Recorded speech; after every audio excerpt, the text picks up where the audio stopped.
Muy buenas, estamos en el tercer vídeo del tema y ahora es el momento de adentrarnos de lleno en el origen y desarrollo de los dos grandes partidos fascistas del momento, comenzando por la Italia fascista de Mussolini. Nuestro punto de partida es básicamente lo que comentábamos en el primer vídeo, la crisis de la democracia parlamentaria y liberal por culpa de los efectos de la Primera Guerra Mundial y la crisis del 29. Paro, precios elevados, sueldos demasiado bajos, obreros y campesinos exigiendo mejores condiciones y acceso a la tierra. Estas reivindicaciones quedarán de manifiesto en lo que conocemos como el Bienio Rojo, 2 años de revueltas y ocupaciones forzosas de tierras y fábricas por parte de campesinos y obreros que provocan el miedo tanto de empresarios como de la burguesía media a una posible revolución bolchevique como la que hace bien poco había triunfado en Rusia, dando lugar a un sistema comunista que acabaría con sus negocios y propiedades. Esta situación se volverá aún más grave con la aparición de partidos de masas fruto de la frustración por las consecuencias de la Primera Guerra Mundial y una mayor libertad política plasmada en el sufragio universal. En este contexto aparece el Partido Socialista Italiano, al que le ocurrirá lo mismo que otros grupos de izquierdas como vimos en otros temas, la división entre la vía reformista, legal y parlamentaria y la vía marxista y revolucionaria, dando lugar finalmente a la aparición del Partido Comunista. Por parte de la ultraderecha, Italia considera que su cambio de bando durante la Primera Guerra Mundial no ha servido de nada. Los aliados no han cumplido las promesas territoriales italianas, por lo que hay una fuerte indignación y una olla a presión nacionalista por la ofensa y engaño a Italia. Por tanto, el sistema liberal va deshaciéndose, mientras se refuerzan los grupos extremistas de izquierda y derecha.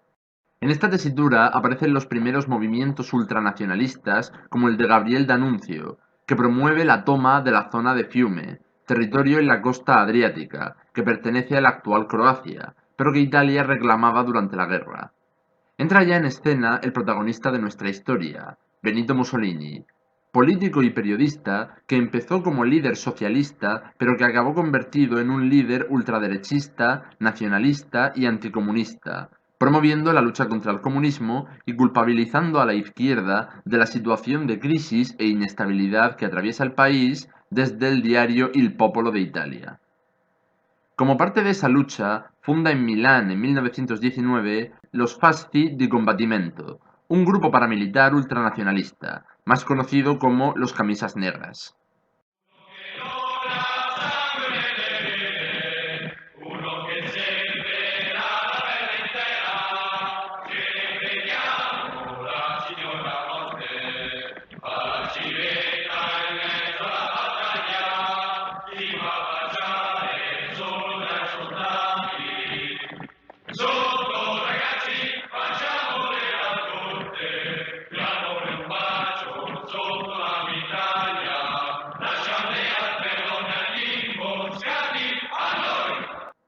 A partir de aquí, Mussolini inicia un movimiento en el que trata de unir gente de toda procedencia social, anarquistas, sindicalistas, nacionalistas.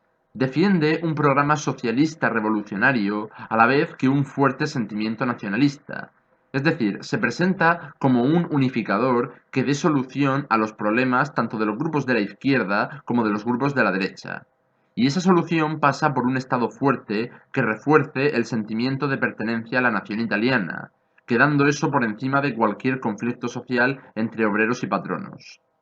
En 1919 destruirá las oficinas del diario socialista Avanti. Se trata de eliminar cualquier grupo que fomente la lucha de clases, los conflictos sociales o la inestabilidad, por lo que muchos empiezan a ver en el fascismo un instrumento que podría garantizar el orden frente al clima revolucionario izquierdista.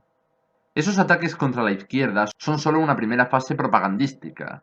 Cuando Mussolini tenga apoyos suficientes, tratará de darle forma a sus seguidores mediante un partido que siga la vía parlamentaria, el Partido Nacional Fascista, formado por los Fasti di Combattimento, en 1921. Partido que rápidamente atacaría grupos obreros, campesinos, sindicalistas, de izquierdas, etc., mediante escuadras de combate. Su manera de acabar con los conflictos o las revoluciones de izquierdas es el puño de hierro, la eliminación directa de la oposición. Totalmente de acuerdo. La mejor manera de acabar con un mal es extirparlo de raíz. Ante esta situación, los socialistas promueven una huelga general en agosto de 1922, que acabó en fracaso, lo que aumenta la popularidad de Mussolini como garantía de lo que había prometido, el fin de revoluciones y conflictos. Aunque, insistimos, se está haciendo por una vía represiva, autoritaria y antidemocrática. Esto alcanza su cumbre en octubre de 1922.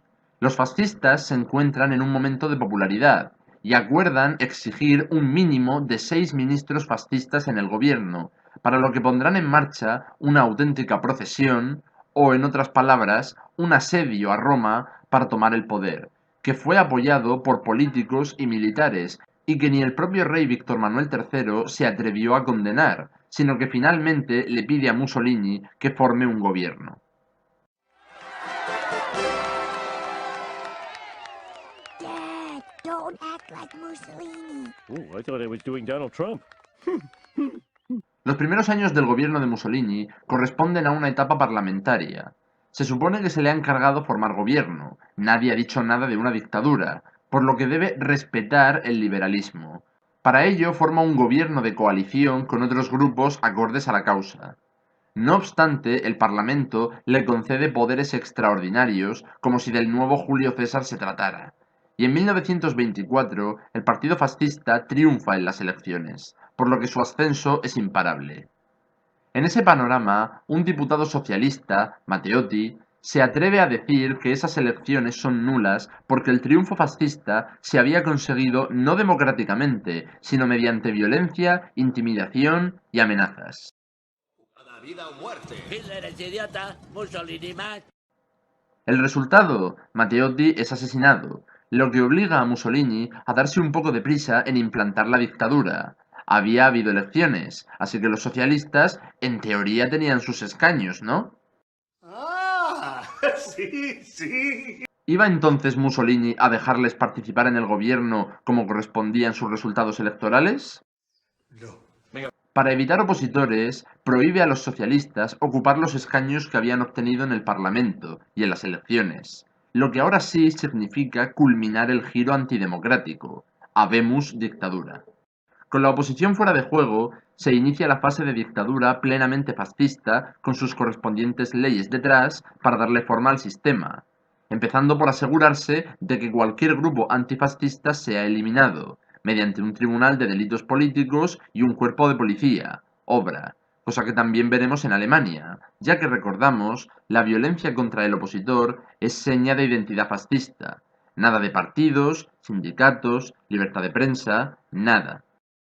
Para lograr apoyo y reconocimiento internacional, la Iglesia sería un apoyo clave, por lo que se firma con la Santa Sede el Pacto de Letrán, lo que significa el reconocimiento del Estado Vaticano dentro de Roma, a cambio de que la Iglesia Católica reconozca la validez del Estado fascista.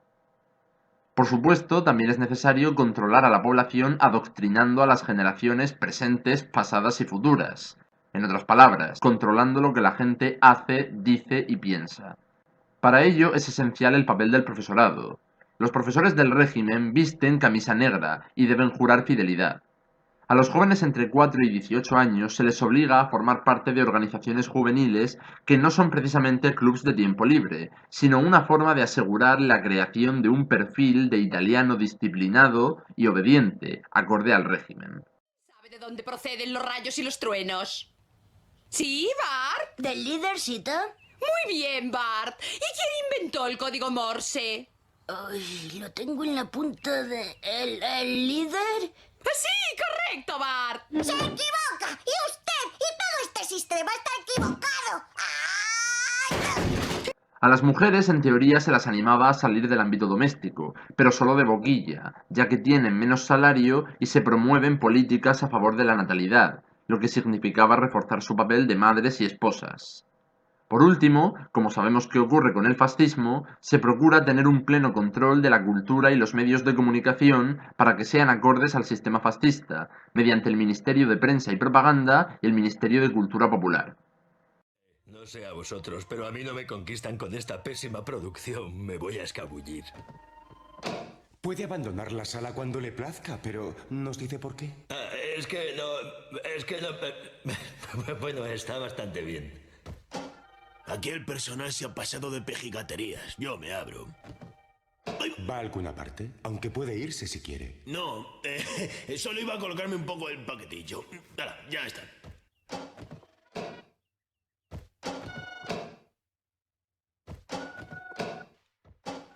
Adoro al líder. El líder es perfecto. Para cerrar el vídeo, hablemos de economía. Si recordamos el principio del vídeo, Mussolini planteaba un sistema que pusiera fin a la lucha de clases marxista. Para ello opta por dos claves. Dirigismo, es decir, una política económica dirigida por el Estado. Y corporativismo. Los grupos obreros y la patronal quedarían unidos en una única organización con la que se pretende que sus intereses coincidan y que por tanto no haya disputas entre ellos. Esta organización será el Consejo Nacional de Corporaciones, que se basa en la Carta del Trabajo, una ley que permite los sindicatos, pero solo si son fascistas, y además se prohíben las huelgas, por lo que se acaba con la lucha de clases, pero no mejorando la situación, sino controlando férreamente el sistema económico. Inicialmente se opta por una política más liberal, que favorezca el desarrollo económico a través de las grandes empresas, pero desde 1925, es decir, la etapa de dictadura, se pasa a la política intervencionista. Insistimos, el Estado controla la economía, pero de una manera hábil y propagandística. En vez de hablar de problemas y objetivos económicos, habla de batallas, como la del trigo, donde anima a la necesidad de conseguir autoabastecerse de trigo sin importarlo de fuera. Con la crisis de 1929 se opta por la autarquía, esto es, el proteccionismo llevado al extremo. El Estado debe dirigir la economía y asegurarse de que sea autosuficiente, que no dependa de nada de fuera. La dependencia energética. Para ello se crea el Instituto de Reconstrucción Industrial, dirigiendo las inversiones del Estado hacia sectores estratégicos a desarrollar. A partir de 1936 se implanta una economía de guerra, como la que vimos en la Primera Guerra Mundial o en la Guerra Civil Rusa, para abastecer la política expansionista militar que defienden los fascistas. Y con esto cerramos este vídeo. Nos queda ver el segundo gran caso de fascismo que a su vez ha pasado a la historia como el ejemplo clave por su alcance y su crueldad, la Alemania nazi. Seguimos a tope y vamos a por él.